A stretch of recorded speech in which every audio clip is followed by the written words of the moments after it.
Okay, so now I want to tell my story. And remember, we listen and don't judge. And my son is in jail and he's now almost done with his time. He's in jail because he shot his father. So here's the story on how all of this situation unraveled. First, we start. Um, I live in St. Louis and I went to Job Corps. And growing up, so while in Job Corps, I met a guy. And it was two guys. And so later found out that I was the prey. They wanted to see who could get with me, or who the bet was who I would get with, or who would get with me. So one of them name was Shorty, and just like I didn't like short guys, so that was automatically out. And the other one name was Meaty. So Meaty was the one that I ended up dating. So after ended up dating Meaty, uh, we ended up I ended up getting pregnant by him. So fast forward to the time after I left Job Corps, he was still there, and I got pregnant. So the day that I found out I was pregnant, a friend of mine both went to the clinic to get the pregnancy test, and they came back positive. And so I said I wanted to tell the baby daddy. So I got my tests and I went to the results, and I went to his house. Well, when I got to his house, his sister answered the door, and she looked like, oh fuck. So she went ahead and let me in, and once I went in, I walked past the living room area, and when I looked over there, that's where the guy was. And with him was, I guess, his little boo thing, somebody he was messing around with. So I didn't say anything. I'm never the one. I don't I don't trip off of men like that. I mean, I'm very confident in myself, and I'm not gonna fight over a man. Never. There's not gonna what's gonna be happening. If I have a fight and it has to do with a man, it's because you've approached me, and I'm protecting myself. So once I get to the house and I walk in and I see him and her, I see her laying across his lap. And you know how back in the day with the little girl, we used to, Valentine's Day, we buy the guy or the girl the big old teddy bears and different stuff like that. So one Valentine's Day, I had bought him a big bear. And so he was sitting on the couch, and next to him was the bear, and the girl was laying across his lap, which was also kind of laying on the bear as well. So once I went in and I saw that, I just walked over and I dropped the paper on his lap and I snatched the bear. I went in his kitchen, got me some red Kool-Aid, and made a sandwich. When I finished, I got up and I walked out.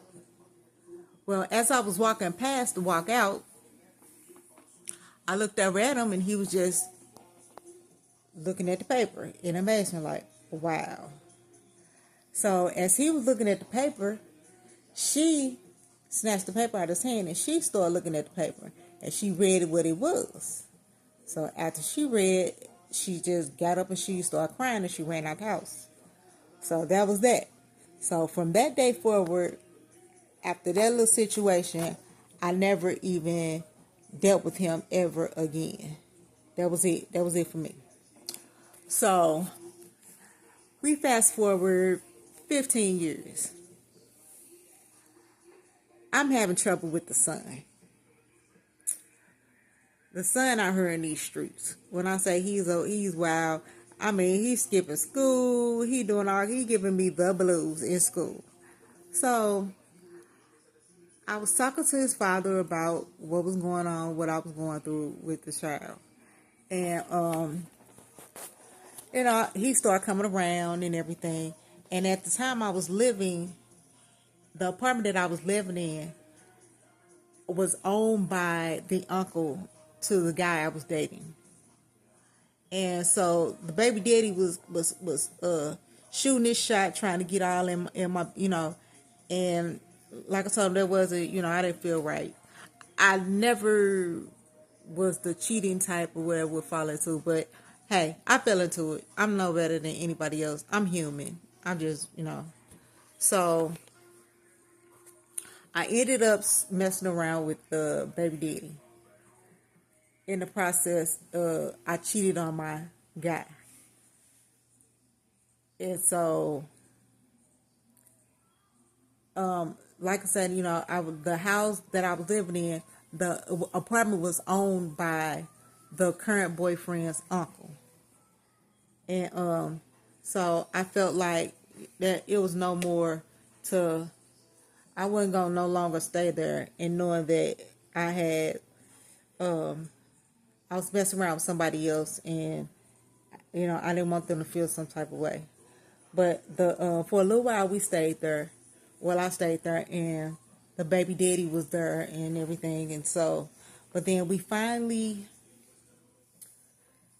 in the process of staying there, his name came up on the Section 8 list.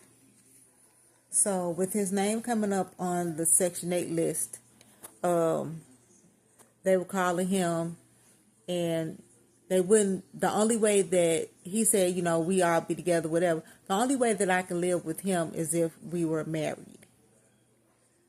Now, remember that throughout all this time he came back, he had been asking me to marry him. I was like, nah, we already got a kid, everything. Let's just see how this goes and be in this relationship. So now that Section 8 is up, we have to be married in order to live together. So I married him. So we got married. We got on Section 8. Now in the process, we were still living in the apartment with the ex, but we were looking for somewhere else to stay. And so in the process, now also you guys, I suffer from multiple sclerosis. I was using a cane and a walker. And so him and I, we would move around, we would catch the bus. We were trying to find housing. I had a walker, whatever, hey, it's by any means necessary. I'm going to get out here and do what I got to do. I was a single parent, 3 kids, did it, got it, did it, that. No, that was it. It was by any means necessary.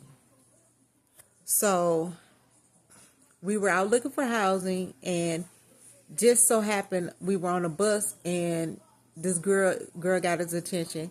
It was somebody he knew. I'm not an insecure type of person, so by all means, go talk to whoever you want to talk to. I don't care. I don't know anything. That way you can't be like that about me, who I talk to, whatever. I'm not like that about you. I never know. So he had a conversation with this person, and I guess they exchanged numbers. Well, fast forward, some days, maybe a week or so. The girl called him, and supposedly the boyfriend that she was with had jumped on her, and beat her up real bad, whatever, had jumped on her, and she had nowhere to go. So that left. So him and I got up and we went and got her. Like I said, not worried about it. Hey, this is my husband. I ain't thinking nowhere about, So we go get her. She comes back to our house and basically moved in. Now, while she's at our house, I'm still having trouble with the son. So being married, that it kind of puts you in a different position, like in for an argument, especially with the child, a parent, or whatever, well, discipline and everything. But so all boils down, the husband put the son out. Now, after putting the son out, he gave the girl our son's room, which was in the basement. My son was living in the basement. So